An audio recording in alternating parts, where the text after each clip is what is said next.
Hello friends, कैसे हैं आप सभी। उम्मीद करती हूँ बहुत अच्छे होंगे, सभी अपने एग्जाम की तैयारी में अच्छे से लगे हुए होंगे। मेरे पास जो काफी ज्यादा कमेंट आ रहे हैं वो जीएस से रिलेटेड आ रहे हैं कि आपने कहाँ से जीएस पढ़ी, आपने कौन से टीचर से जीएस पढ़ी, नोट्स बनाए या नहीं। तो इन सब सवालों के जवाब आपको वीडियो के एंड तक मिलने वाले हैं।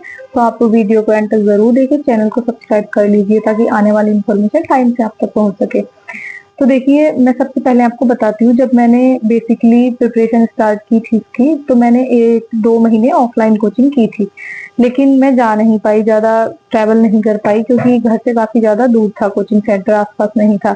तो मैंने वो कोचिंग छोड़ दी थी। उसके बाद मुझे एक भैया ने सजेस्ट किया था कि आप ऑनलाइन भी पढ़ाई कर सकती हैं।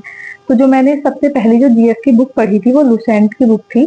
लेकिन वो मैं पढ़ नहीं पाई क्योंकि उसमें काफ़ी ज़्यादा मटेरियल दिया हुआ है, वो कोई भी बच्चा कंप्लीट नहीं कर सकता। लेकिन करने वाले स्टूडेंट जो होते हैं वो करते भी हैं, लेकिन मुझसे वो कभी भी कंप्लीट नहीं हुई। उसके बाद मुझे सजेस्ट किया, जो कोचिंग वाले सर थे उन्होंने सजेस्ट किया कि आप येलो बुक भी ले सकते हो, अंकित भाटी सर की तब उस टाइम पर येलो बुक आई हुई थी। तो मैंने उनकी येलो बुक मंगाई, तो उसमें बहुत कम पेजेस में सारे जो सब्जेक्ट थे वो दे रखे थे।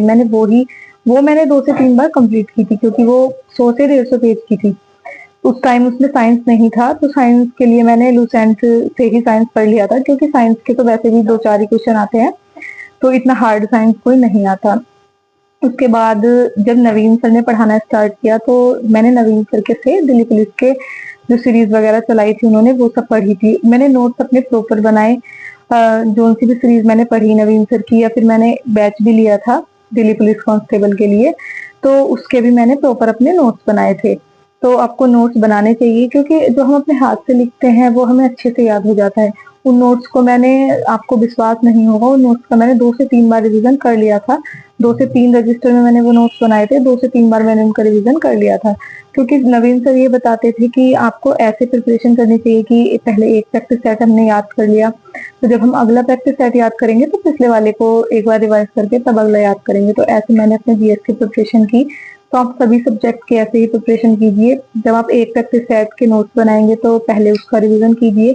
तो जब आप दूसरे पे जाएंगे तो पहले प्रैक्टिस सेट का रिवीजन करके तब दूसरा प्रैक्टिस सेट कीजिए। तो आप येलो बुक का, अंकित भाटी सर की येलो बुक का नया वर्जन भी आया हुआ है जिसमें साइंस भी इंक्लूड है। उसमें काफी कम पेजेस में सारी जीएस दी हुई है और सिर्फ इम्पोर्टेंट ही उसमें मटेरियल दिया हुआ है, तो आप वो ले सकते हैं। और साइंस तो मैंने तो लुसेंट से ही पढ़ी है, तो मैं साइंस के लिए आपको कोई बुक सजेस्ट नहीं करूंगी। तो बाकी स्टैटिक जीके की मैंने एक बुक मंगाई थी जिसमें नृत्य वगैरह ये सब स्टैटिक जीके का सारा पोर्शन दिया हुआ है। करंट अफेयर्स के लिए आप कोई भी टीचर्स उत्कर्ष क्लासेस से ले सकते हैं, या फिर अंकित भाटी सर की चैनल पे ही आदर्श चौहान सर पढ़ा रहे हैं, उनसे पढ़ सकते हैं। करंट अफेयर्स के कभी नोट्स नहीं बनाने हैं आपको, सिर्फ वीडियो से पढ़ना है, रिवीजन करना है, मंथली रिवीजन देखना है, वीकली रिवीजन देखना है। इस तरह से आप अपनी जीएस की प्रिपरेशन कर सकते हैं। बाकी अगर आपको अभी भी कोई डाउट हो तो आप मुझे बता दीजिए, एक वीडियो और ले आऊंगी। बाकी ऑल द बेस्ट आपके एग्जाम के लिए।